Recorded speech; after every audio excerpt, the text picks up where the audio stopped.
Olá pessoal, sejam bem-vindos para mais um podcast Leis e Negócios. Não se esqueçam de ativar o sininho, curtir o vídeo, se inscrever no canal e compartilhar. Isso é muito importante para que a gente possa levar informações ao maior número de pessoas possíveis. Então, clica lá e não se esquece, hein?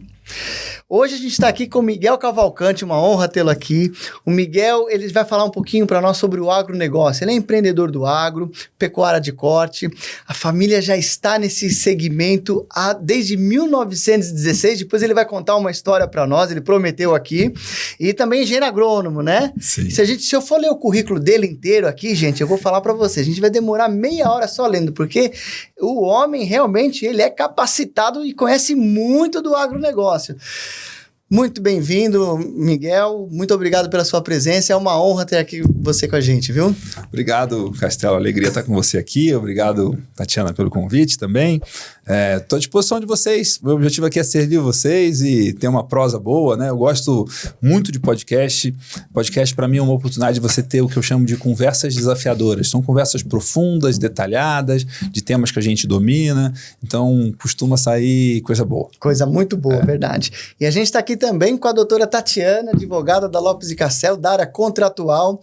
Vai participar conosco aqui também para falar um pouquinho do segmento, do agronegócio, as questões contratuais, o que envolve, né, o agro e o contrato, o que tem a ver a relação. Tem tudo a ver, né, doutora? Com certeza. Uma honra estar aqui com vocês, doutor Castelo, Miguel. A gente quer saber um pouco mais aí das curiosidades do agronegócio, né, o agrobusiness. Então, a gente sabe o quanto os contratos, eles têm relação direta, né, tendo em vista que, quando a gente fala de agronegócio, estamos falando de vários setores entrelaçados, né? Às vezes as pessoas pensam somente na agronomia, né? Na pecuária, só que a gente sabe que vai um pouquinho além disso. E você, com seu currículo e toda a sua expertise, vai compartilhar com a gente, então, um pouquinho aí a respeito, por favor. Maravilha. Vamos lá. Miguel, a primeira dúvida que eu tenho, o agronegócio, ele é essencial para a economia e ele detém uma parcela significativa do PIB nacional. Sim. Em 2024, nós estamos com a perspectiva de 21,8% a representatividade do agro no PIB. Só que lá em 2022, nós tínhamos uma média aqui de 25,2%. Em 23 deu uma caidinha, foi para 23,8%. E agora, em 2024, a gente está chegando no 21,2%. O que você acha por que essa participação do agro no PIB, por que ele vem diminuindo? Você acha que é falta de investimento governamental, falta de uma cultura que proteja mais o agronegócio? Porque o agro é tão importante para o Brasil e foi o agronegócio que na pandemia segurou o país.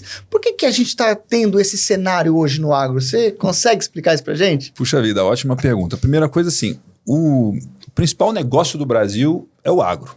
Né? O Brasil é campeão em agro. Em outros setores, a gente não tem essa liderança. Né? A gente não tem a liderança em serviço, em tecnologia, né? Em indústria, não tem essa liderança. No agro, a gente é líder mundial. Né? A gente é muito bom e a gente tem aí mais ou menos 1/4 do PIB é agronegócio. O ponto é que o agro é um negócio de ciclos multianuais.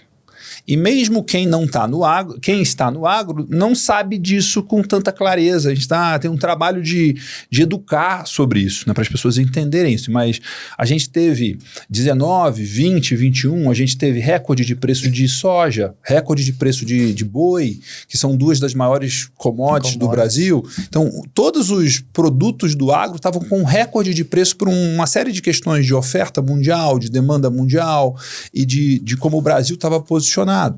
E aí, com isso, a gente teve um faturamento maior e uma participação no PIB maior. Então, e hoje, a gente está numa fase de baixa, num ciclo de baixa, saindo desse ciclo de baixa, né? 2024 é o último ano do ciclo de baixa do boi e a gente vê a soja também já se recuperando. Então, é uma coisa, para quem entende, para quem está nesse negócio há bastante tempo e quem está acompanhando de uma forma precisa, isso não é uma surpresa, sabe? O negócio é que falar de ciclos é difícil, porque quando está na alta, ninguém quer falar de ciclos. Exato. Porque, mas está na alta, agora vai baixar? Não. Tem gente que quer acreditar que vai subir para sempre. né? E quando está na baixa, é aquele negócio de falar do seguro depois que você bateu o carro. Né? Então, agora não adianta mais. Você está me falando uma notícia que eu devia saber há 2 anos atrás. Então, ao mesmo tempo que esse ciclo, ele machucou muita gente, né? Tinha muita gente alavancada, muita gente com investimento, muita gente que tomou uma série de decisões na euforia do ciclo de alta e quando vem a baixa tem dificuldades. A gente vê, por exemplo, essa onda aumentou muito o número de recuperações judiciais, até porque isso era uma coisa que não existia até pouco tempo, né? Exato. Mas aumentou. Mas para mim não é uma coisa assim, não é uma coisa que é fora do padrão, fora do normal. Pecuária, fazenda, agronegócio é longo prazo. Né? Quando eu trabalho com internet e agronegócio. Eu tenho 23 anos de vida profissional. 20 anos de vida profissional no agro, você é um menino. 20 anos de vida profissional na internet, você é um dinossauro, né?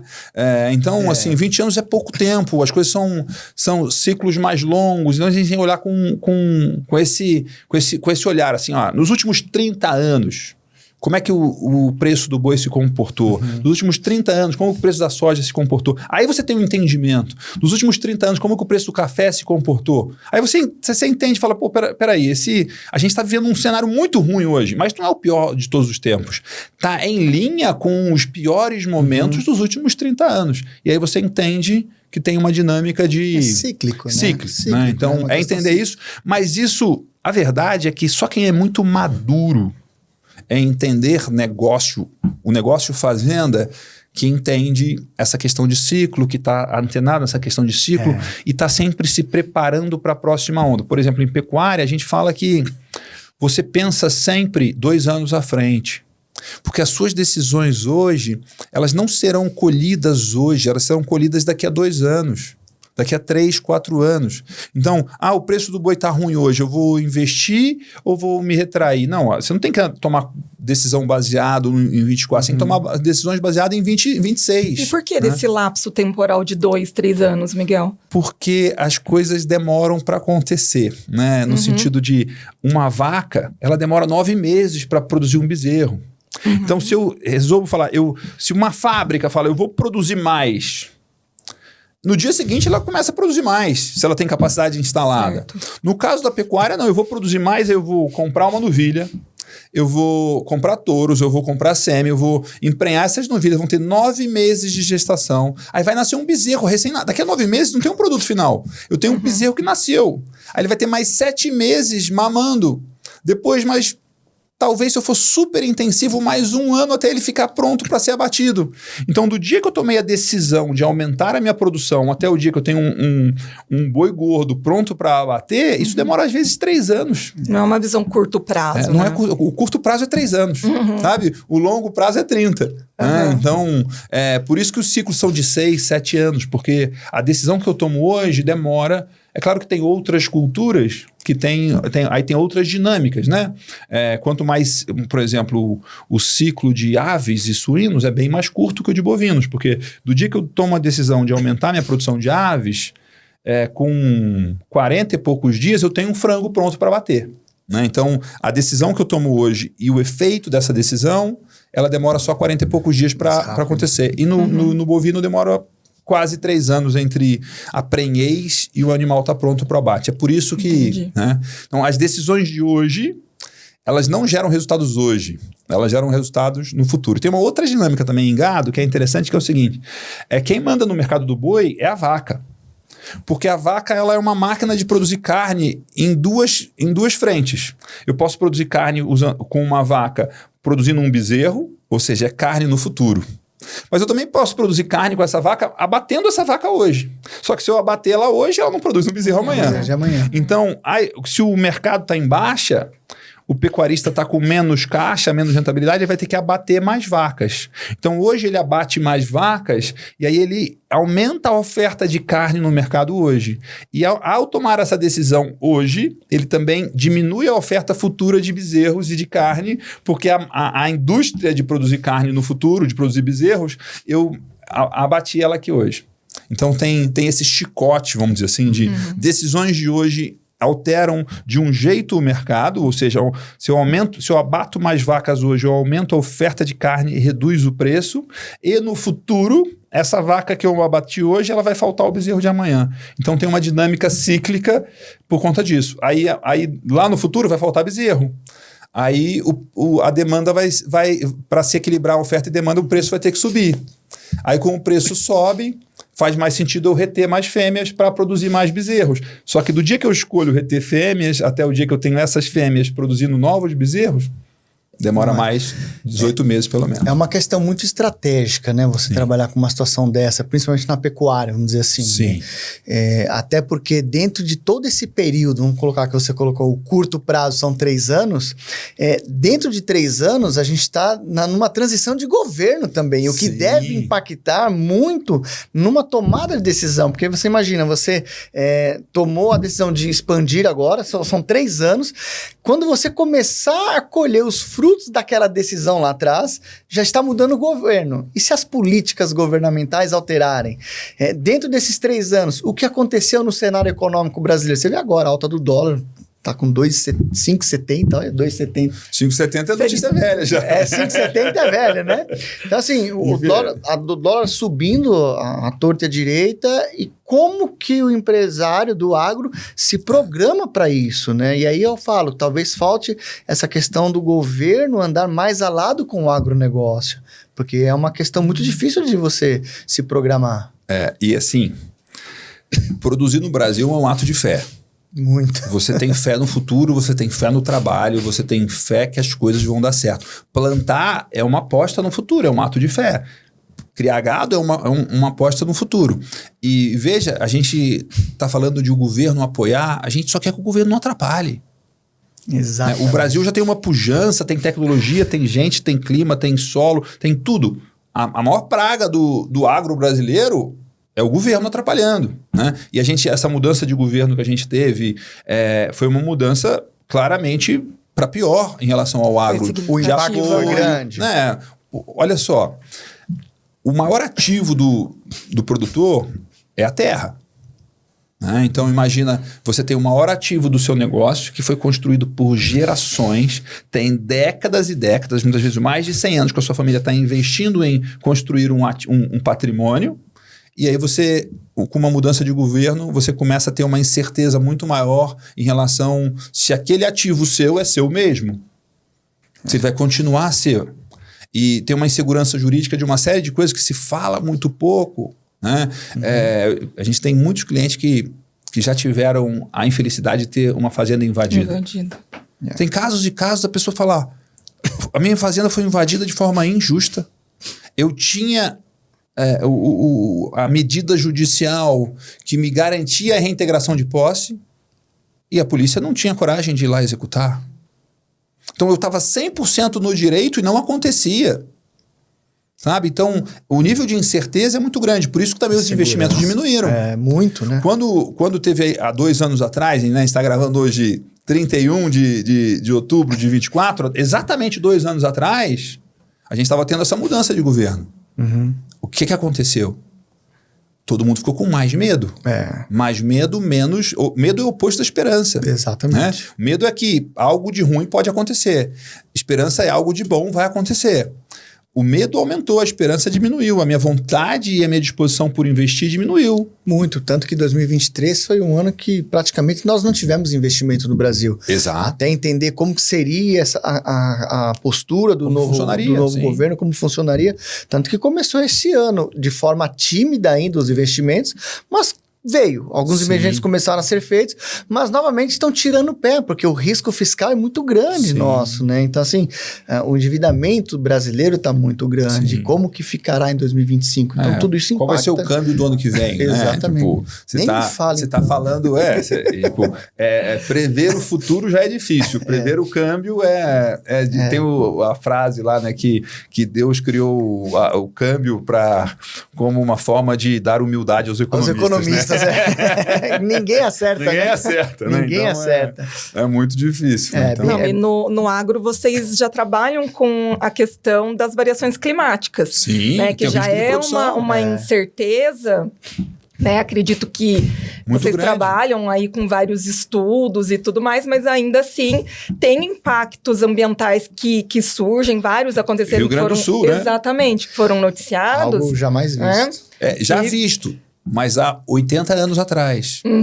A enchente de 24 no Rio Grande do Sul ela é muito parecida com a enchente de 41. Só que tem 80 anos de diferença. Muito tempo. Né?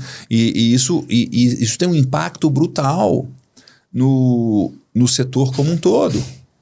A gente tem cliente no Sul, e eu estava falando com um casal de clientes que eu gosto muito, e eles falando assim, Miguel, tem uma expressão antiga que a gente ouvia quando a gente era criança. Eles têm uns 60 anos, esse casal de clientes. Então, eles não viveram a enchente de 41. Eles não eram nem nascidos. Mas eles já estão começando a ser avós, né? Já tem os primeiros netos nascendo, já tem filhos criados. A gente escutava uma expressão gaúcha que chama os abobados da enchente. É uma expressão gaúcha que as pessoas falavam, que era uma pessoa que é meio perdida, meio sem noção, sabe? Meio que não se adequa no mundo e tá meio sem saber para onde vai. Essa expressão nasceu no pós-enchente de 41, que você tinha pessoas que tinham perdido tudo. É o sentimento hoje, então. E as pessoas ficaram com uma sensação de fracasso e de desilusão e de sem direção. E aí esse casal de clientes estava me contando que eles têm vizinhos que estão assim hoje. Perderam tudo, né? Mas mais do que perderam tudo, porque o que perderam de mais valioso é a confiança, é a esperança. É uma... eles estavam me falando, os nossos vizinhos não vão plantar esse ano. Mas não tem motivo lógico para não plantar. Sabe, a água baixou na fazenda deles, eles têm a terra, eles têm um maquinário, e o que eles fazem é plantar. A decisão lógica, óbvia, é plantar. Sabe, é como você deixar sua fábrica desligada. A fazenda é uma fábrica sem telhado. E não tem nenhum motivo racional, inteligente, lógico para não plantar esse ano. Mas eles não vão plantar porque eles não conseguem. Eles não conseguem, emocionalmente estão bloqueados. Eles estão... É um trauma, sabe? Pós-trauma, né? De guerra. Porque teve uma série de coisas que aconteceram. Doença, saque, né? É incerteza. Então tem uma dinâmica... Esse é vamos dizer, um efeito extremo, uma coisa que acontece a cada 100 anos, mas que a gente não está livre. Esses nossos clientes, eles são muito bons, são muito competentes, muito organizados. Eles falaram, a gente pagou a conta toda, tá tudo certo. Não está devendo para ninguém. A gente vai plantar esse ano sem se endividar no banco. Mas eles estavam todos estruturados. Agora, imagina alguém que estava ali se balançando. Exatamente. Esse quebrou, né? Esse quebrou, exato. Esse quebrou. Esse quebrou. Esse quebrou. E aí, às vezes, falta também uma assessoria de qualidade, né? Com Aquele certeza. que, não, deixa que eu tenha a minha solução caseira. E aí, necessidade de procurar pessoas que sejam do ramo, que consigam dar uma assessoria completa. Porque hoje eu vejo muitos empresários do agro, até pequenos produtores, que eles, assim, trabalham no limite e, assim, um potencial de crescimento grande. É uma esperança doentia, né? Exato. Porque eles acreditam que tudo vai dar certo. A conta dele vai fechar se tudo for perfeito. Não contam com a diversidade, né? E aí, às vezes, nesse caso, se tem alguém que possa andar lado a lado, uma pessoa que tenha conhecimento, que possa prestar uma assessoria para um pequeno empresário desse, do ramo do agro, o negócio decola, porque às vezes, Michel, dá até dó de ver, né? A pessoa, tem uma fazenda aqui, mas não sei o que eu faço. Acaba arrendando para terceiros a fazenda, porque não quer tocar o negócio. A gente está vendo agora um movimento muito grande de herdeiros que não querem tocar as fazendas dos pais, então tá arrendando. Aí estão plantando eucalipto no local. E empresas que tinham gado, tinha porco, tinha aves, entendeu? Daria para ter uma boa estrutura, mas não está acontecendo. Então isso também preocupa muito, porque é até uma questão. O agro ele sempre foi muito importante para o Brasil, para alimentar não só o Brasil, mas o mundo. Porque o mundo depende do Brasil. Né? E aí o agro hoje ele enfrenta diversas dificuldades, principalmente com relação à mão de obra, como produzir mais, como aumentar a produção, que chega um limite também para o agro. Então, talvez não tenha espaço ainda para aumentar a produção. É a primeira pergunta para você. Segundo caso, como que ele pode se modernizar isso? Porque a mão de obra, não sei, aí você vai poder falar como especialista, na indústria como um todo, no setor de serviços, a mão de obra cada vez está mais escassa. Eu acredito que no agronegócio nós também temos esse problema de mão de obra. E aí a pergunta que fica, como que nós vamos alimentar nos próximos 10 anos, provavelmente 10 bilhões de pessoas? Todo mundo vai ter que se programar para isso. O agro já está se programando, já tem um plano de expansão para isso. Como que você vê esse cenário? Olha, tem várias coisas. Primeiro, tem uma coisa que é talvez meio controversa. Eu não acredito que a população mundial vai crescer tanto para frente. Porque quanto mais você tem aumento de renda, você tem uma diminuição do número de filhos. Você vê, o ponto de equilíbrio de uma população é 2,2 filhos por casal. O Brasil já está ficando abaixo desse número.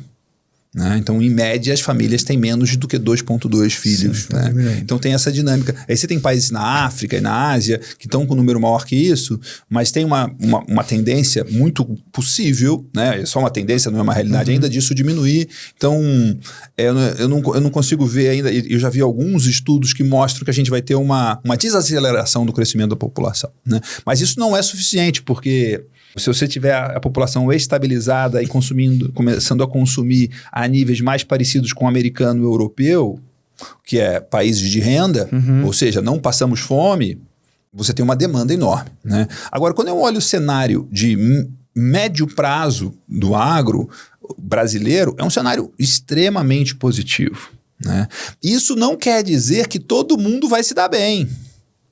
Porque continua, é extremamente positivo no médio prazo, mas com demandas cada vez maiores de eficiência, de qualidade, de sustentabilidade, de padrões, e os bons vão se sair muito bem.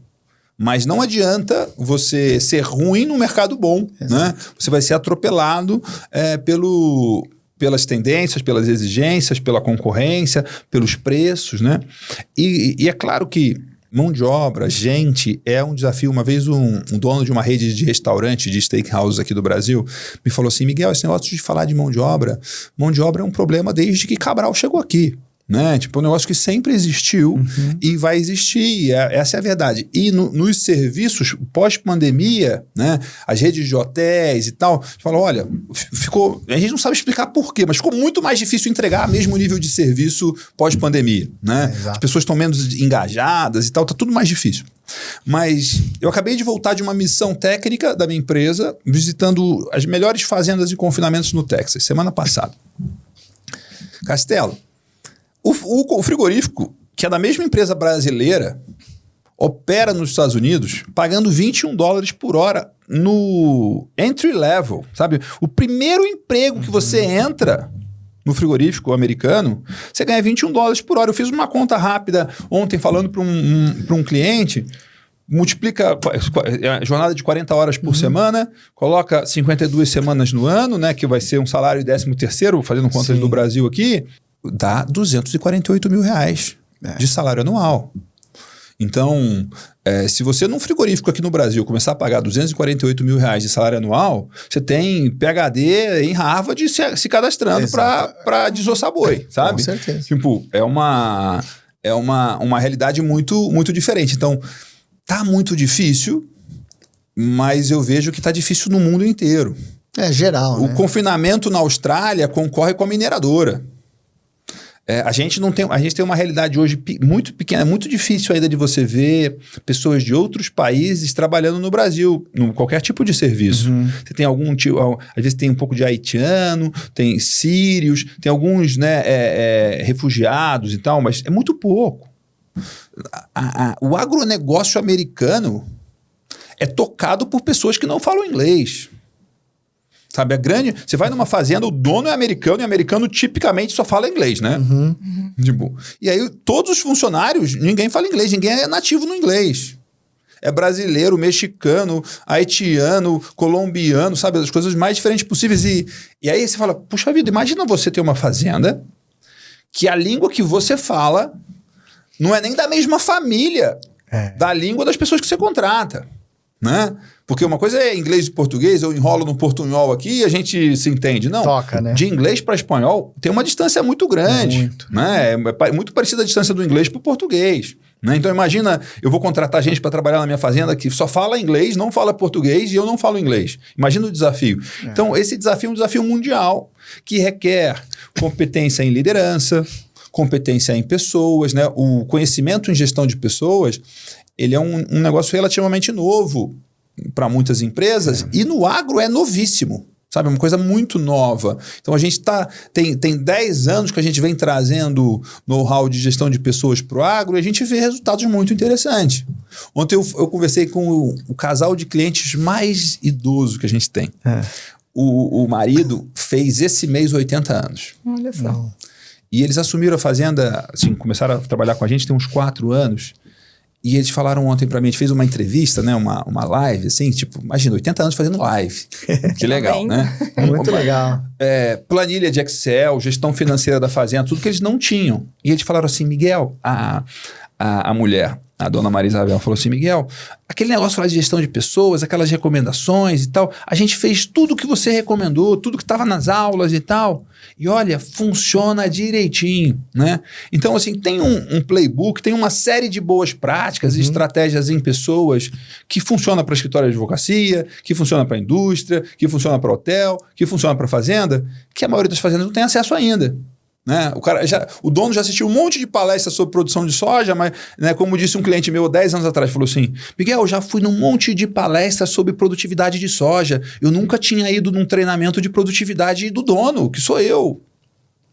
Então essas soft skills, habilidades de liderança, habilidade de negociação, quanto que você negocia numa fazenda de compra e venda? Muita coisa, a pessoa nunca se treinou em negociação. Então essas habilidades que é muito do que a gente faz, né? Que é levar um conhecimento que já existe, mas que o agro não tem tanto acesso ainda, e que aí você precisa mudar a conversa, né? Porque a cultura, né? O produtor, ele é apaixonado por produzir. Ele quer produzir, ele quer plantar, ele quer expandir. E muitas vezes isso até atrapalha ele. Porque se eu produzir mais e mais sem controlar custos, sem ter eficiência, sem saber vender, isso vira um pesadelo, né? Mas pela sua experiência, isso é comum no agro? É geral? Essa questão das empresas, principalmente os produtores, vamos dizer assim, não vamos falar das empresas, não se prepararem tanto, deixarem muita coisa, vamos tocar e lá na frente a gente vê, por exemplo, que ficar empurrando com a barriga e deixar de fazer uma administração muito profissional, que nem você falou desse casal, né? Sim. Que realmente agora faz todo o acompanhamento, gestão de pessoas, controle financeiro. Você acha que isso é mais cultural desse segmento do agro específico? Olha, eu acredito que as suas habilidades é como se fosse uma moeda que tem 2 faces. Então, os seus maiores defeitos são uma outra face das suas maiores qualidades. Né? Tipo, tudo tem um lado. Então, qual que é o lado bom dessa moeda? É a esperança, é a positividade, é o acreditar no futuro. Esse é o lado bom. Qual que é o lado ruim dessa mesma moeda? É não avaliar riscos. É acreditar que vai dar tudo certo e nem sempre dá tudo certo. E é muito difícil ter essa dicotomia de eu acreditar no futuro, eu encarar a realidade nua e crua. Isso é uma das coisas que a gente treina e ensina nossos clientes, tem até um nome para isso, né, que chama Paradoxo de Stockdale, que é o militar americano de mais alta patente que sobreviveu a campo de concentração na Guerra do Vietnã. E aí, quando ele saiu, foi resgatado, perguntaram para ele qual era a diferença das pessoas que sobreviviam. Ele falou, a diferença é que as pessoas não eram nem otimistas nem pessimistas. Porque os pessimistas e os otimistas morriam. O pessimista morria rapidamente, o otimista morria também muito rápido por desânimo. Porque ele era frustrado no otimismo dele diariamente. E quem sobrevivia era quem tinha uma esperança, uma fé inabalável no futuro, ao mesmo tempo que conseguia olhar para a dureza da realidade, a realidade nua e crua. Ele não se enganava. Só que é muito difícil fazer essas duas coisas. Enxergava o problema, mas sabia que poderia ter uma saída. Que vai dar certo. E você acha, assim, que hoje os produtores, eles estão mais abertos a receber essas informações diferenciadas? Sim. Agora tem uma coisa o seguinte, que com certeza estão mais abertos, mas não o produtor, quando se fala produtor rural brasileiro, você tem uma enormidade de perfis. Eu tenho cliente de 18 a 80 anos. Na verdade, o meu cliente mais velho, num outro programa de consultoria, é de 86 anos. O cara de 86 anos me contratou uma consultoria de marketing para melhorar o marketing da fazenda dele. Com 86 anos. Nossa, que interessante. Olha só, né? Então, você vê aí você vê tem um menino de 18 anos, e aí tem de tamanhos pequenos a gigantes, de idades diferentes, de nível tecnológico, de nível de formação educacional, de tomada de risco, aversão a risco ou disposição a tomar risco. Então, a variedade é muito grande, né? Agora, eu sou o exemplo e a prova da esperança e do acreditar e de que esse mercado ele tem espaço para quem trabalha com tecnologia. Eu resolvi trabalhar com internet no agronegócio em 2001. Eu me formei em agronomia em 2001 e fui trabalhar... Imagina em 2001 eu tinha um site, um portal de informações de pecuária de corte na internet. As pessoas mal usavam e-mail em 2001. Mas já tinha milhares de pessoas acessando nosso site em 2001. Né? Aí em 2007 vem iPhone, smartphone, né? Pô, eu nunca imaginei que eu consegui... Tipo, eu lembro, o meu sócio na época foi para a China, eu falei, e uma das coisas que ele trouxe foi um teclado portátil que a gente ia acoplar no nosso Palm Pilot. Lembra? Palm? Eu tive Palm, né? E aí a gente ia conseguir num evento e a gente ia conseguir escrever um artigo analisando o evento quase em tempo real. Hoje, a plateia inteira consegue tirar o celular do bolso e ligar o Instagram e fazer uma live. Sabe, mudou muito isso. As pessoas me falam, mas Miguel, o produtor está informatizado. Meu amigo, o funcionário do produtor tá usando o WhatsApp. Exatamente. Tá usando geolocalização e tal. E as coisas estão cada vez... Esse computador aqui, chamado celular, ele tá cada vez mais possante, cada vez menor, com sensores, com GPS, com câmera, com alta precisão. Então a gente consegue medir muito mais coisa do que a gente conseguia antes, né? A gente tem cliente que tá montando empresa que o brinco do boi tem geolocalização dele e consegue emitir um microchoques e faz com que você crie uma cerca virtual. O animal está indo até aqui não pode, começa, e aí ele recebe um choque e ele volta. Mas não tem cerca nenhuma aqui. Né? Nossa, então, que interessante. Tem controle de rebanho, eu consigo contar o gado por satélite, eu consigo, sabe, tem coisas que não existiam, mas por que isso é possível? Porque tem todo um crescimento exponencial de tecnologia que os computadores estão ficando menores, mais possantes e mais baratos. De uma forma exponencial. Né? O computador que calculou tudo que precisava para levar o homem para a Lua é muito menos potente do que esse celular que está no meu bolso. E era um computador que precisava de uma sala gigante, custava dezenas de milhões de dólares para existir. Né?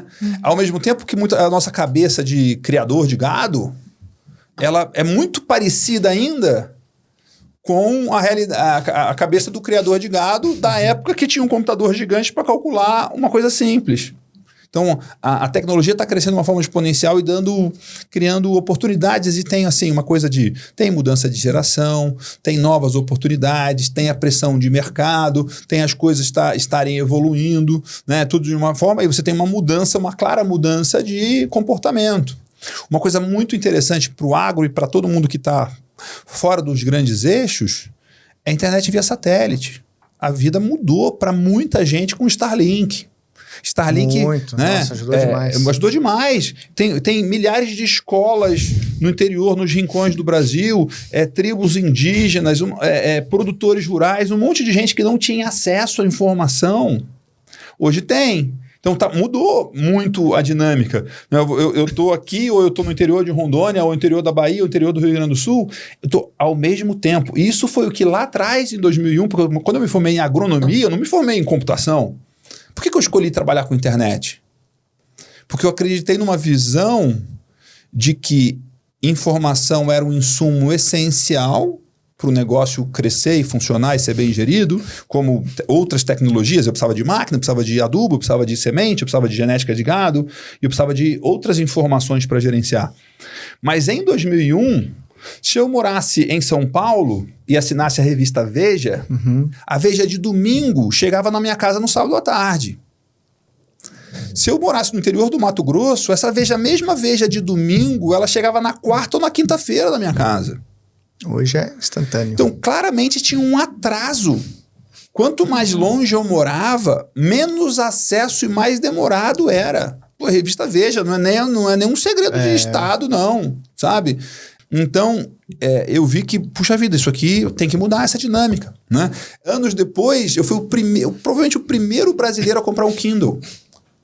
2008 eu fui fazer um curso nos Estados Unidos, tinha meses que tinham lançado o Kindle, eu falei, eu vou comprar esse negócio aqui, porque eu vou conseguir ler os livros lançados nos Estados Unidos no mesmo dia que o cara que mora em Nova York. Exato.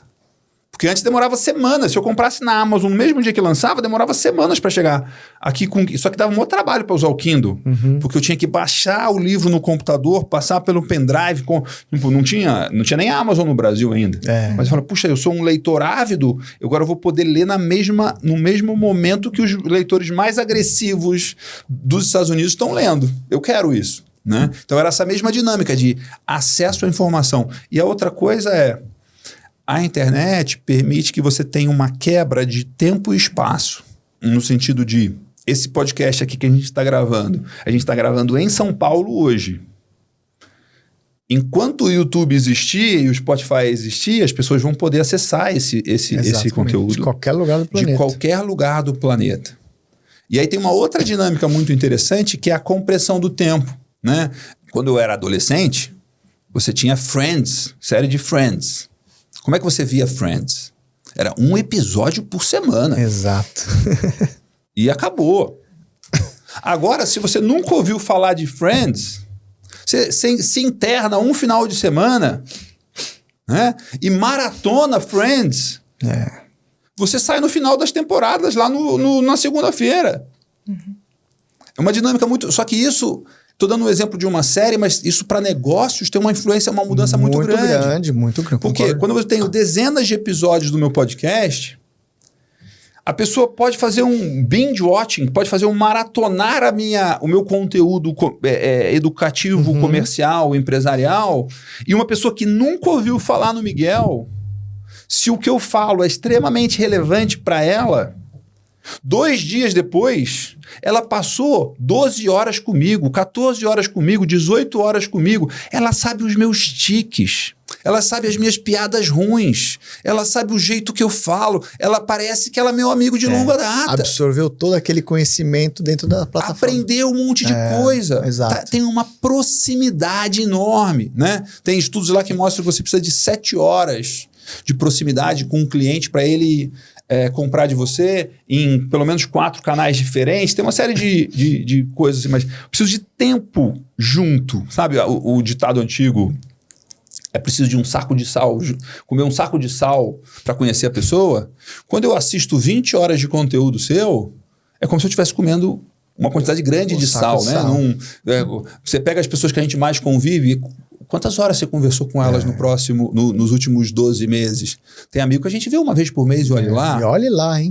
Então você não passou 20 horas com ele nos últimos 12 meses. E uma pessoa passou 20 horas com você, aprendendo com você, interagindo com você, tendo proximidade com você. E aí assistindo conteúdo. Você fica famoso para quem te conhece. Essa é uma dinâmica muito interessante que é o que a gente faz há mais de 20 anos. E você vê, né? Você já foi pioneiro nessas questões, né?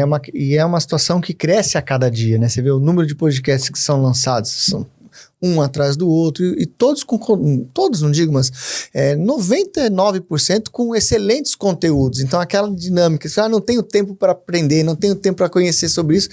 Isso, na verdade, você tira, né? Não existe mais essa expressão, não tenho tempo, né? Porque realmente o conteúdo está aí, todo mundo tem acesso a isso. Então, hoje não aproveita, Miguel, quem não quer. Eu vou falar uma coisa meio polêmica aqui, mas se a pessoa falar não tenho tempo, você tem que falar para ela, então você deve estar muito bem de vida já. Falou, não estou bem de vida. Peraí, então você está usando mal o seu tempo. Exatamente. Né? Porque se você não está bem de vida pra caramba e está sem tempo, você está desperdiçando o seu tempo ou gastando o seu tempo em atividade de baixíssimo valor. Né? Porque tem uma disponibilidade enorme de coisas para você aprender e crescer e se desenvolver e usar. E assim, todo mundo tem o mesmo tempo, né? Exato. Né? Algumas pessoas têm uma questão familiar e pessoal mais complexa de filhos e rotinas e tal, mas mesmo tirando essa parte de pessoas que têm horas por dia que têm que se dedicar, por exemplo, a filhos, ou pessoas que elas têm cuidados, mas eu gasto muito tempo do trabalho para casa e de casa para o trabalho. Bom, se você está dentro de um ônibus, ou de um metrô, ou de um carro, você poderia estar escutando um livro. Eu vim para cá, eu gastei 45 minutos da minha casa até aqui o estúdio para gravar. Eu vim escutando um livro. Em inglês, em velocidade 2.2.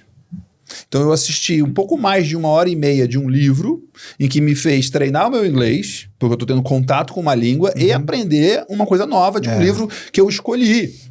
Exatamente. Sabe? Então é uma dinâmica diferente. O tempo tem, basta ter vontade, não é verdade? Exato. Agora falando mais com relação aos clientes que nós temos, algumas questões assim. Que nem você falou no começo, tecnologia é muito boa para o agro, então nós temos diversas feiras de negócio que mostram novas tecnologias que são aplicadas ao agronegócio, que melhoram na produção, na colheita, plantio, enfim. São ferramentas que realmente ajudam o produtor. Muitas vezes, você pega, por exemplo, o interior de São Paulo, nós temos muitos pequenos produtores e que muitas vezes eles acabam não tendo acesso ou acham que tudo é muito caro. Que orientação você daria para aquele pequeno produtor? Porque o grande produtor, ele tem ali já as consultorias todas montadas, você já prestando consultoria para muitos deles. Mas e o pequeno produtor? Aquele cara que chega ali, tá plantando a laranja dele, tá plantando o café, tem ali a pecuária dele, os bois que ele acaba fornecendo. Para esse cara, para esse pequeno empresário, que dica você daria? Como ele teria que se preparar melhor para isso? Ótima pergunta. Assim, a minha recomendação chave para todo mundo, grande ou pequeno, e inclusive os grandes muitas vezes cometem os mesmos erros dos pequenos, e os tombos são bem maiores. Ponto chave: todo mundo que tem um negócio precisa entender com clareza em qual negócio você está. Quais são os motores do seu negócio, quais são os riscos do seu negócio, como que você vai aumentar a performance desse negócio. Um escritório de advocacia é um negócio que tem alavancas específicas. Uma fazenda, se você olhar a fazenda de gado de corte, ela tem 5 possíveis negócios dentro da mesma fazenda de gado de corte. Eu posso trabalhar com venda de genética de reprodutores, eu posso produzir bezerros, eu posso fazer engorda de gado a pasto, eu posso fazer engorda de gado em confinamento e eu posso fazer produção de carnes especiais. A produção de touros e a produção de bezerros, na parte produtiva, é muito parecida. Mas na parte do negócio é completamente diferente. O ciclo de venda, o processo de venda, o custo da venda é radicalmente diferente. Um você está vendendo uma commodity, outro você está vendendo um produto de valor agregado, que é venda consultiva, de relacionamento, com autoridade e construção de marca.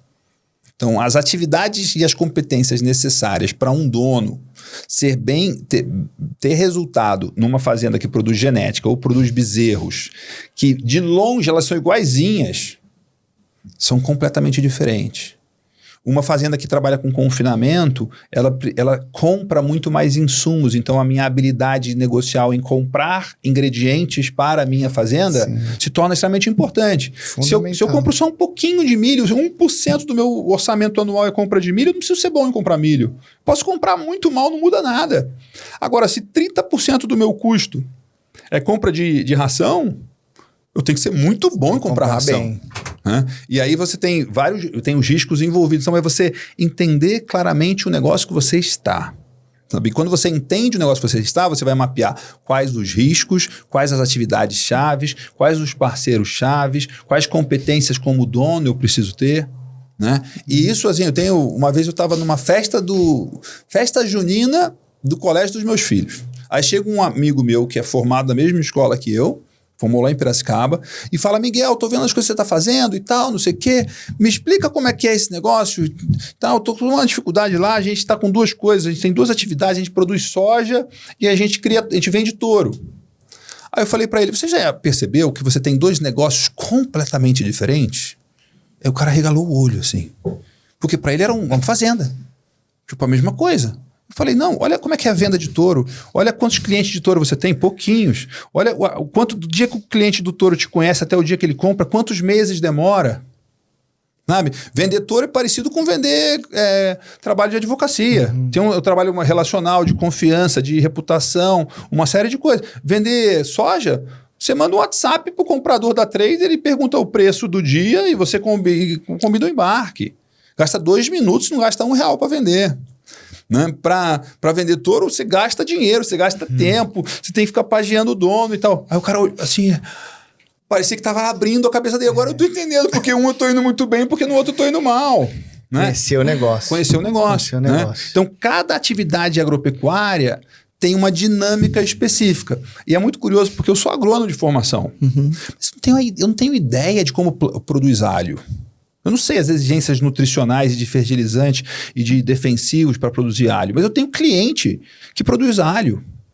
Porque eu consigo entender o negócio produzir e vender alho com margem, que é diferente de produzir alho. Exatamente. Sabe? Tipo, ser um excelente produtor não é suficiente para ter um negócio rentável. Cada produto que você produz, você tem que ser bom em produzir e vender com margem. Exatamente. Uma boa administração. Uma boa administração. E aí tem coisas que você compra muitos insumos, tem coisa que é uma atividade de processo, tem que ter uma eficiência de processo, tem coisa que você vende, produtos que tem uma variação de preço de commodity muito grande, que eu tenho que escolher os momentos de comprar e de vender. Você não diz quanto vale a sua soja. Não tem como. Soja é um produto que é commodity, mas eu escolho que dia eu vendo. Sim. E se você olhar nos últimos 12 meses, a soja variou brutalmente. Oscila demais, né? Agora nós tivemos até um impacto por causa da soja, né? Senão, eu li uma matéria, não sei se você pode falar melhor do que eu. Acho que a Europa ia deixar de comprar do Brasil, ia comprar da China, alguma coisa assim. Isso é mais uma... Veja, é muito curioso isso, né? É mais uma pressão. A Danone, um alto executivo da Danone, fez uma declaração muito infeliz para eles e agora vão sofrer até um boicote disso, porque a China compra soja do Brasil. Não tem soja na China para vender para ninguém, entendeu? Eles são grandes compradores de soja. Eu achei estranho na hora que eu vi essa matéria. Agora você falou Danone. A soja, se produz soja no Brasil, nos Estados Unidos, na Argentina, basicamente é isso. Né? Então, você vai deixar de comprar do Brasil, você vai ter que comprar de alguém. Né? Não vai ser da China, que a China está importando. Né? Mas tem uma coisa de... isso também é uma coisa que tem uma habilidade de comunicar o que a gente faz, as nossas competências, é uma das fragilidades do agro. O Brasil tem mais de 60% do seu território preservado. A Europa tem 99,7% do seu território não preservado. A Europa tem 0,3% da sua área nativa, de vegetação nativa preservada. E a Europa se dá o direito de criar sanções em relação à sustentabilidade brasileira. Que não faz o menor sentido. O Brasil preserva 67% da sua área, 2/3, e aí tem um grupo que diz que tem 0,3%. Sabe? A gente está dezenas e dezenas de vezes, tem 200 vezes mais área que eles preservada proporcionalmente. De 0,3 para 60. E eles querem colocar, né? Porque a gente tem... Não adianta fazer certo. Em todos os aspectos, né? Tenho certeza que advogado também é assim. Você precisa ser mulher de César. Ser honesto e parecer honesto. Eu preciso ser bom e parecer bom. Preciso ser competente e parecer competente. Preciso ter qualidade e parecer ter qualidade. E o Brasil ele é excelente em ter qualidade. Ele é excelente em ter competência no agro, mas ele não é excelente em comunicar isso, em parecer isso. Né? Mas você não acha que isso também está atrelado até da forma com que o nosso governo atual trata o agronegócio? Porque muitas vezes ele vai lá para fora e mete o pau no agro. Eu acho que a gente não tem um governo que protege o agro, até nessa questão de visibilidade. Você vê, vai para a Europa falando um monte de coisa, né? Com certeza, a gente tem o governo atirando no setor da economia que carrega o Brasil nas costas. Exatamente. Né? Que mais... E ao mesmo tempo a economia. Tem uma coisa de... Tem uma miopia e uma estupidez de entender... Quando se tem uma falsa dicotomia entre agronegócio e agricultura familiar. Todos os produtores familiares, o que eles têm? Um pequeno negócio. Eles vivem daquilo. O sustento não muda nada. Tipo, qual que é o tamanho que deixa de ser familiar ou vira... mais de 90% das fazendas são familiares. E por menor que seja, ele tem um negócio, ele quer viver, ele quer... E assim, não é muito diferente de ser um empregado. Ele é um empreendedor de risco. E risco absurdo, inclusive. De alto risco. Você vê pequenos produtores que dedicam a vida inteira a construir um pequeno patrimônio e aumentar, né, e produzir e gerar renda para ele, para a família dele, para as pessoas em volta. Então, atacar o agronegócio é atacar todo mundo que produz. Né? É atacar o setor mais competitivo do Brasil. É atacar, né, dependendo da conta que você fizer, 1/3 do PIB, é 1/4 do PIB, 1/3 da mão de obra. Né? E que movimenta outros setores também. Movimenta outros setores. O setor de transporte, praticamente, é um setor muito movimentado pelo agro. Enfim, são vários setores econômicos hoje que estão dependendo, inclusive, do agronegócio. Com certeza. Que na pandemia, eu volto até a frisar a questão da pandemia, foram setores que continuaram produzindo porque o agro trabalhou muito. Exato. Né? E eu acho que falta essa questão de proteger um pouco mais. É o que você falou, a imagem que é passada lá para fora não condiz com a realidade do que acontece aqui. E aí falta, é onde eu falei que falta o incentivo do governo realmente de mostrar isso lá para fora, porque é incrível você pegar uma França metendo pau no Brasil com relação a isso. Quem é a França para falar? Quem é a França? A França não é nada. Com todo respeito à França, mas as decisões econômicas tomadas pela França, elas não fazem o menor sentido quando se fala do agronegócio brasileiro. A própria indústria alimentícia, né? Exato.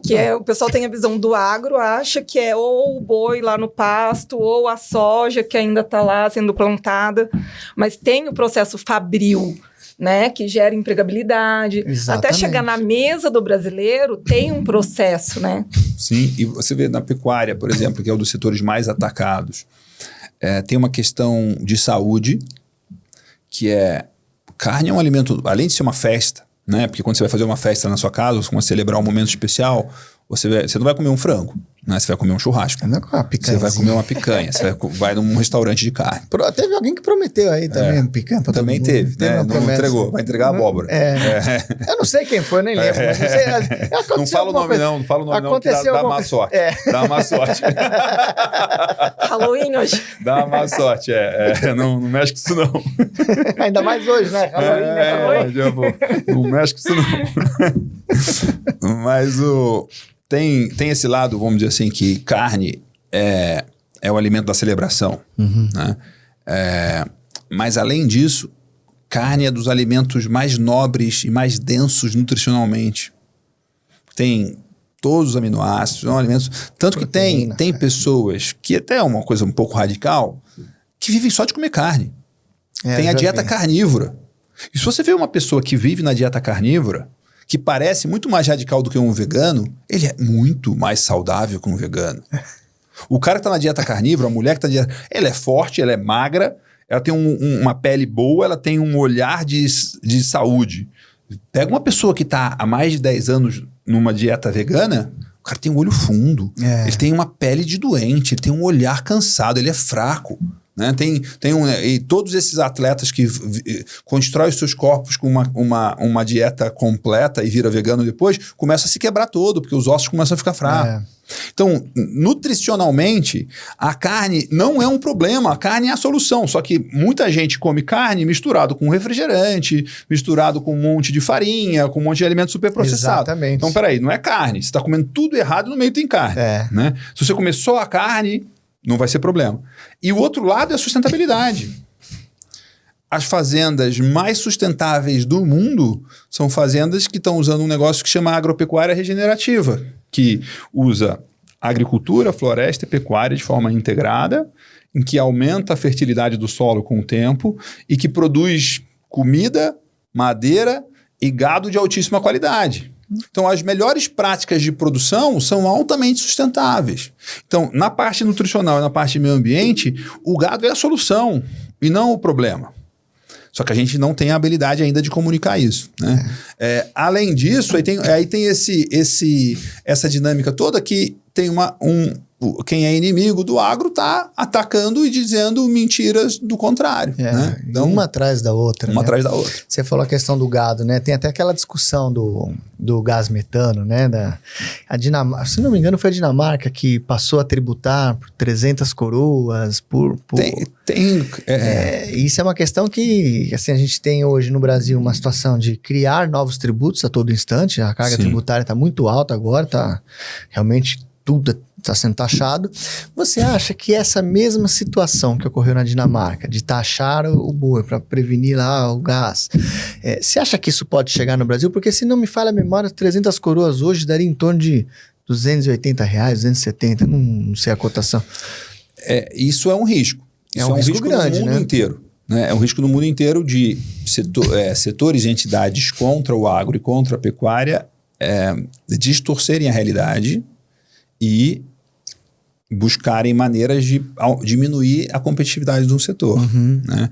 Uma das maneiras é você inventar novos impostos e tornar a atividade mais onerosa, que vai custar mais caro. Né? Então, hoje tem um documentário que é O Mundo Sem Vacas. Como seria o mundo sem vacas? Seria um mundo muito pior, menos sustentável, com menos nutrição, com uma série de problemas. Né? A outra coisa é que, claro que em todos os setores existem pessoas que são desonestas, que são bandidas, que fazem as coisas erradas. Né? Isso, não conheço nenhum setor. Qualquer setor. Qualquer setor. Onde existem pessoas... Exato. Então, todo mundo é santinho? Claro que não. Agora, o que a gente qual que é a nossa visão sobre quem está fazendo as coisas erradas? Que sejam punidos dentro da lei. E aí uma outra coisa que as pessoas acham que a legislação ambiental brasileira para o produtor, ela é amena. Não, ela é pesadíssima. Ela é rígida demais. Rígida, muito mais rígida que na Europa. Nossa, demais. Muito mais rígida que nos Estados Unidos, em muitos aspectos. Uma das coisas, por exemplo, a gente aqui tem reserva legal. Reserva legal é uma coisa que existe no Paraguai e no Brasil. Você chega para um americano e fala o que é reserva legal, que é dentro da sua fazenda você tem que preservar sem usar de 20% a 80% da área sua, propriedade privada. O americano ele nem entende.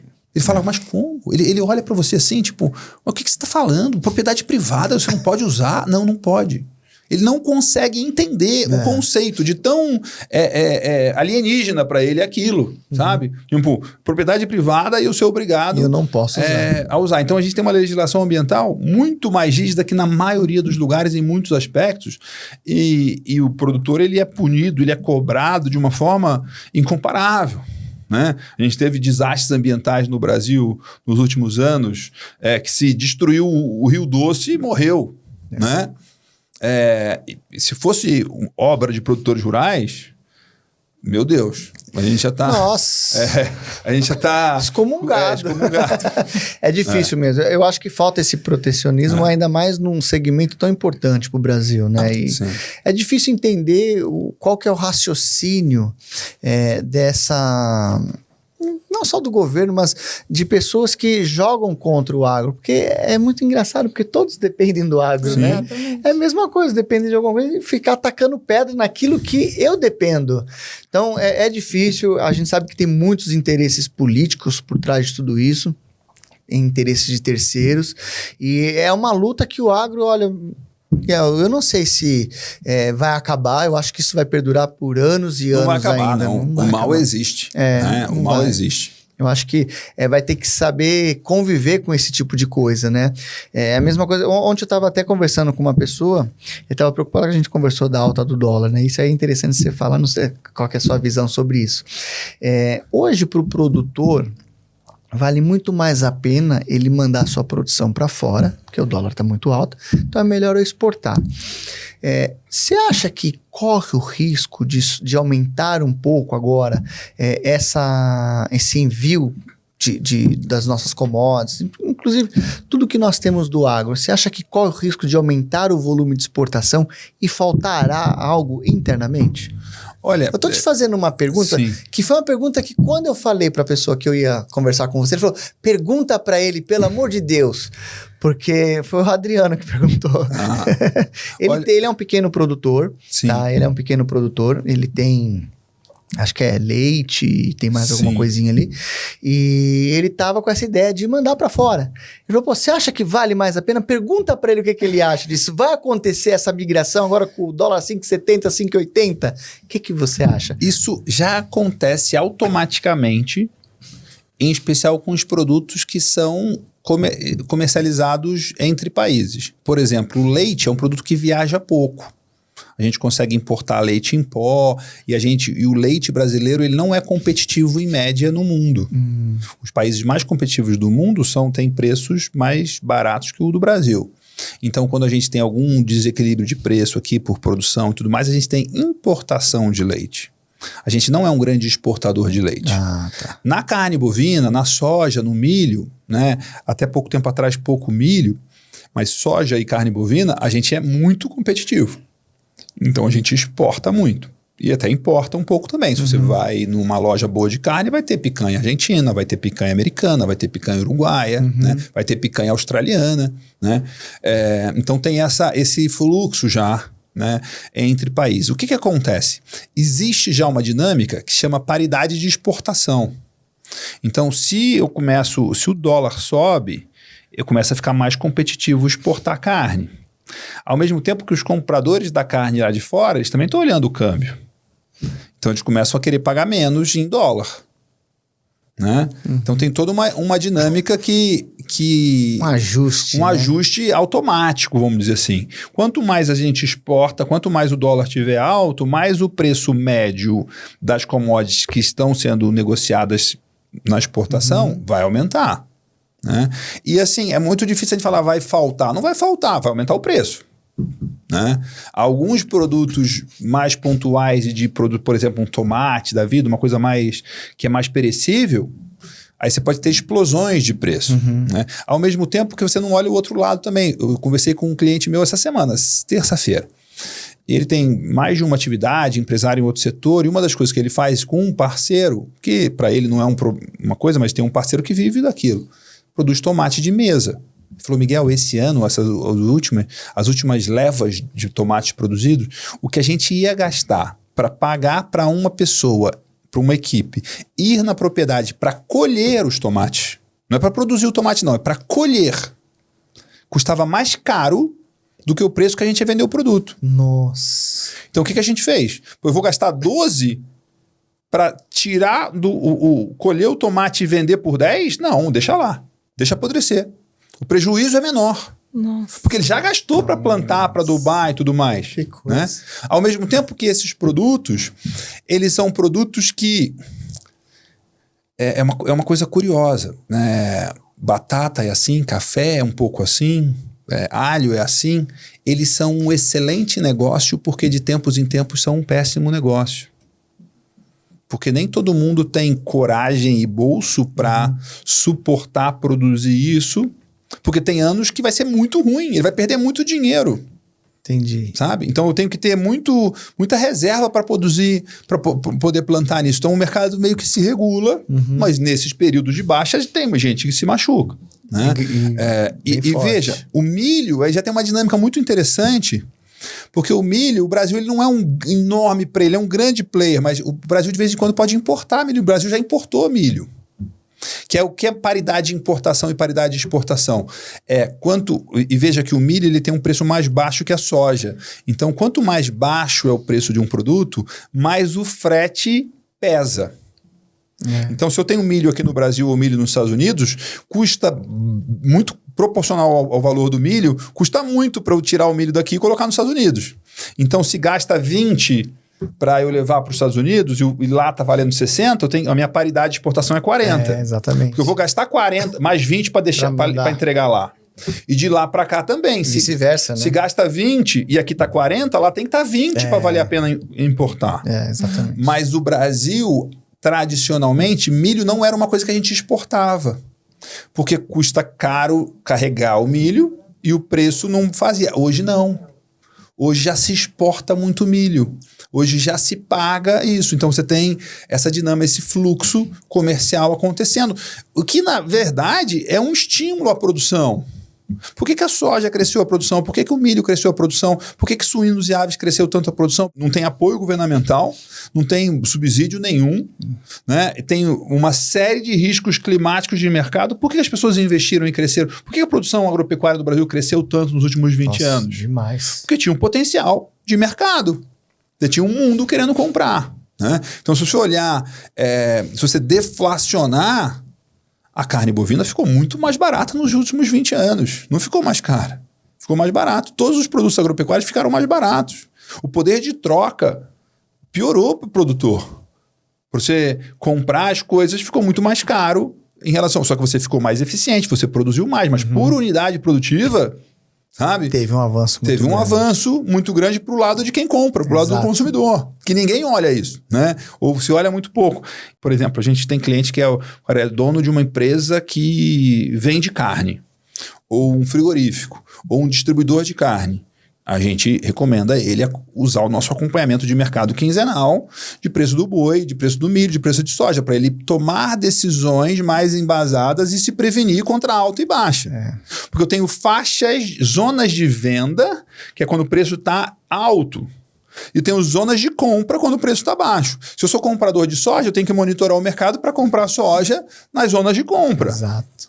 E se você não tem esse monitoramento, você, na média, vai comprar mais nas zonas erradas do que nas certas. Isso faz toda a diferença. Né? Toda a diferença. É uma inteligência de mercado aliado à melhor produtividade da empresa, melhor geração de caixa, melhor lucro. Exato. E quantos se preocupam com isso? São poucos. Isso né? Esse é o processo que a gente...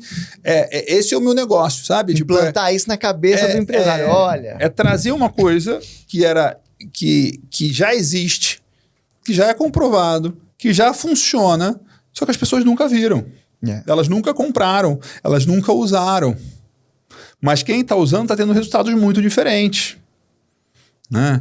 Então, até porque, assim, não é mágica, é que a perspectiva do agronegócio é muito boa. O Brasil é muito competitivo. Em muitos, né? Quando você olha, por exemplo, o leite do pequeno e médio produtor é um negócio em extinção.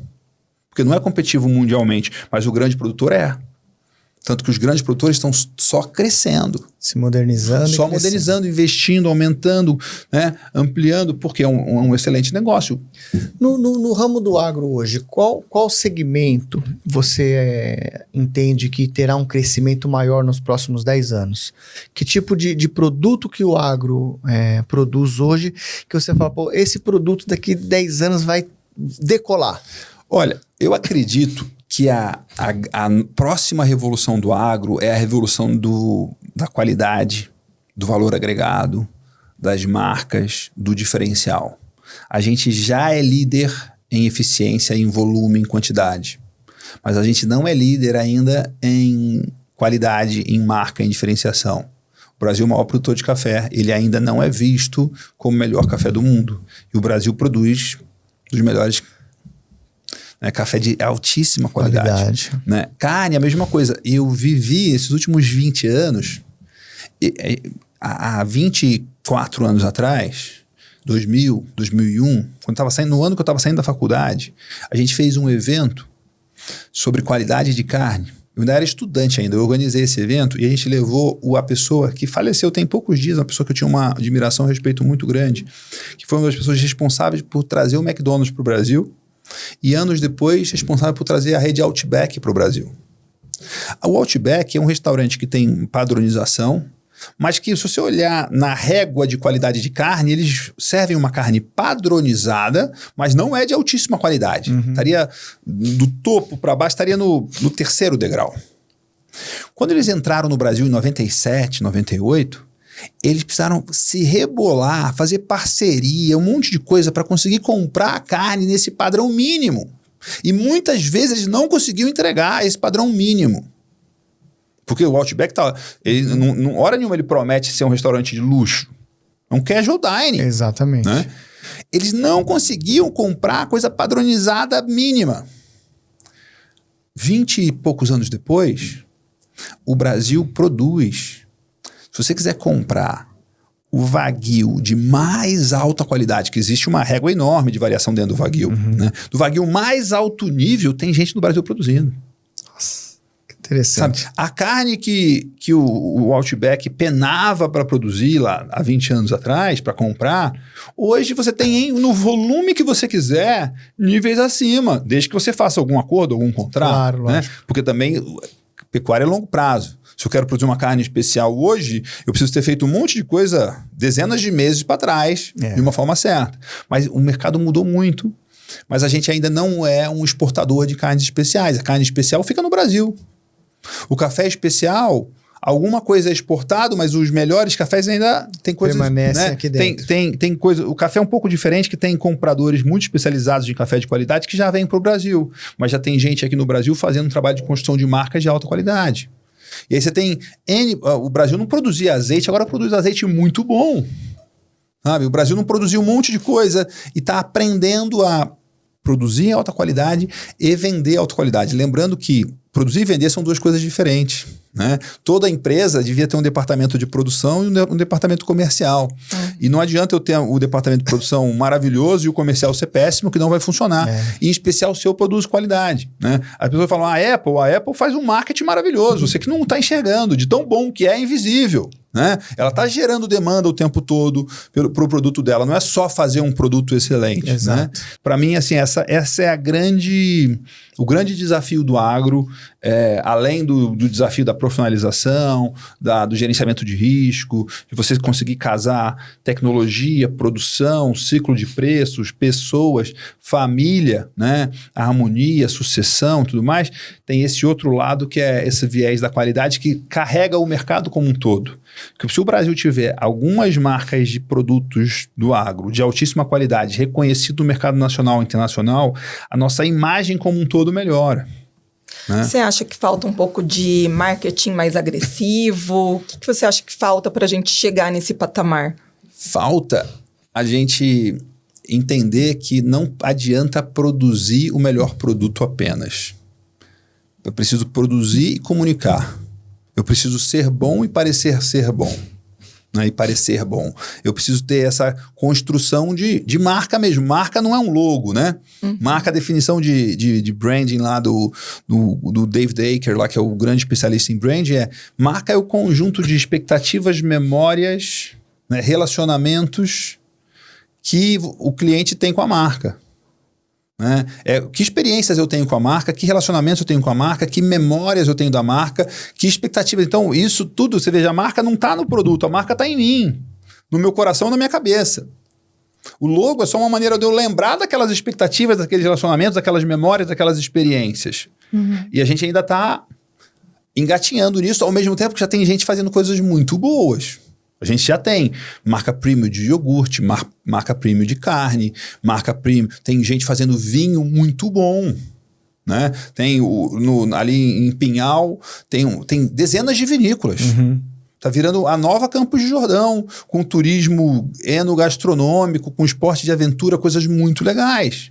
Tem um pessoal em Botucatu chama Vinícola Refúgio, faz um vinho de excelente qualidade. Eu ouvi falar que é muito bom espetáculo. Eu nunca tive a oportunidade de tomá-lo, mas disseram para mim que tomar que você vai ser feliz. Você vai tomar que você vai ser feliz. Falaram que é muito bom mesmo. É muito bom. E assim, fazendo um trabalho, porque assim, tem uma coisa que não é só no agro não, em muitos aspectos. Se você for para praias no Brasil, a gente vê essa tristeza para mim, que é o Brasil em muitos aspectos, ele é o país do puxadinho.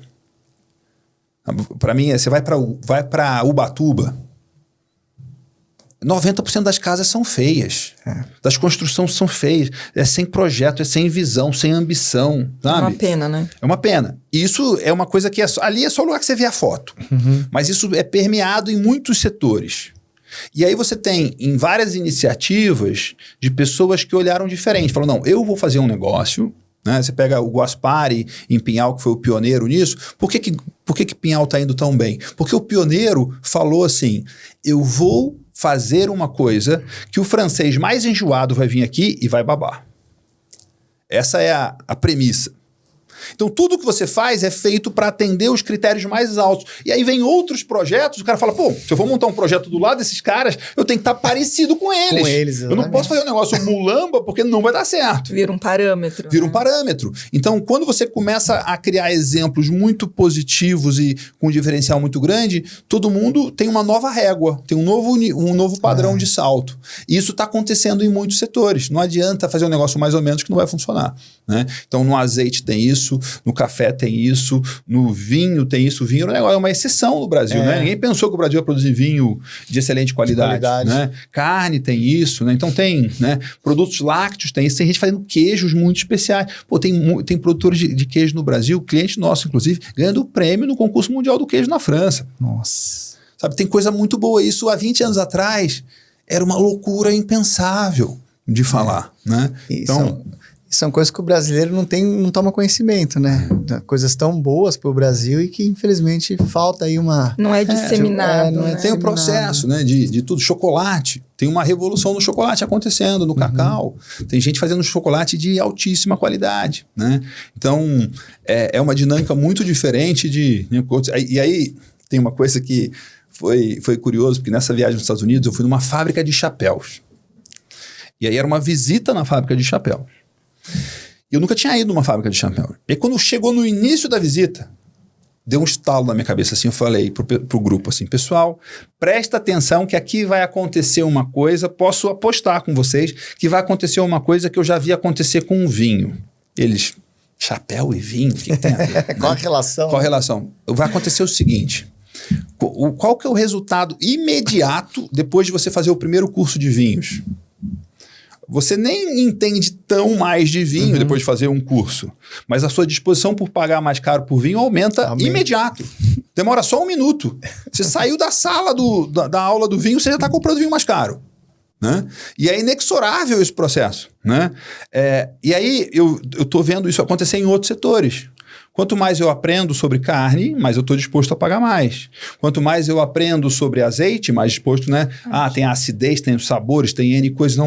Quanto mais eu aprendo sobre um determinado produto, sobre a história, mais eu estou disposto a pagar mais. Isso está acontecendo em muitos setores, né? Isso é uma coisa muito interessante. Porque o luxo e a alta qualidade, elas têm um efeito indireto que ela é arrastar o padrão de qualidade do setor como um todo. O que era especial há 20 anos atrás é só o padrão de hoje. Né? Tem uma evolução que está acontecendo. É normal, né? Exato. Processo evolutivo, né? Evolutivo. Mas bacana. Olha só, nós já estamos a 1h e 16 minutos. Parece que começamos há 10 minutos atrás, né? Embalou. Embalou, viu, pessoal? O negócio vai falando do agro aqui e a gente teria muito mais assunto, né? Com certeza. Miguel, agora me fala uma coisa. O que o Miguel Cavalcante e sua equipe hoje pode ajudar o produtor? Aquele que está assistindo a gente aqui, fala, gostei do Miguel falando, ele conhece bem da área. No que ele pode me ajudar? Como que eu entro em contato com o Miguel? Porque eu preciso dele aqui na minha fazenda. Maravilha. Olha, achar a gente é relativamente fácil, né? Você me procurar Miguel Cavalcante com I no final... Em todas as redes sociais você vai achar, talvez no Instagram hoje é que a gente mais presente, @mcavalcante com i no final. A gente tem 3 linhas, tem 3 produtos que começaram em momentos diferentes. O primeiro produto foi que eu comecei lá em 2001, que é o Beef Point, né? Que é uma empresa, que é um portal e uma empresa de educação e de conhecimento em pecuária de corte. Então, se você trabalha com pecuária de corte e quer ter acesso às melhores técnicas e tecnologias e treinamentos em produção de gado de corte, Beef Point. Segundo produto que a gente lançou em 2014, tem 10 anos, chama Agrotalento, que foi 14 anos de experiência profissional olhando para as melhores fazendas, os melhores profissionais, para o que esses caras têm que os outros não têm. E aí não era a melhor máquina, não era a melhor semente, não era o melhor adubo, nem a melhor genética. Tinham tudo isso, mas não era o fator determinante. O fator determinante era a negociação, era a gestão de pessoas, era a liderança, era a governança familiar. E a gente criou um programa que há 10 anos atrás foi completamente inédito e inovador. Hoje é uma coisa que tem milhares de alunos e que ensina esses temas chaves para você ser um excelente profissional, né? Você ser um dono de fazenda. Então hoje a gente olha assim como 3 pilares: pessoas, negócio e família. Então, tem que ter o dono, ter alta performance em pessoas, negócio e família. Aí, em 21, a gente lançou um terceiro produto chamado Alpaca, que é a alpaca não do bicho alpaca, mas a liga metálica alpaca, que é um sinônimo de luxo do agro, né? Que é um programa de consultoria e mentoria em marketing, vendas e posicionamento de marca para quem vende produtos de valor agregado. Então, se você produz carnes especiais, você vende genética, cavalo, ovinos, touros... a alpaca é para você. Eu produzo soja, Miguel. Não, a alpaca não é para você, o Agrotalento vai ser. Né? Então, a gente tem esses 3 áreas de atuação que estão muito baseadas na nossa experiência, na nossa bagagem, na nossa vivência, e hoje a gente tem mais do que o nosso resultado, é o resultado dos nossos clientes que fala por a gente. Né? E quem está falando isso para vocês, pessoal, a pessoa que a família já está no agro desde 1916. E olha que tem estrada aí, né? Tem uns dias, Conhece pouco do agronegócio, né? Então, Miguel, muito obrigado pela sua participação. Foi muito bom ter você aqui. Acho que aprendemos mais sobre o agro, com certeza, né? Passamos a admirar ainda mais o agro e a gente vê que você fala com entusiasmo do agro, né? Bem interessante. A gente conversa com muitas pessoas, mas você fala com entusiasmo, você gosta mesmo do que faz, né?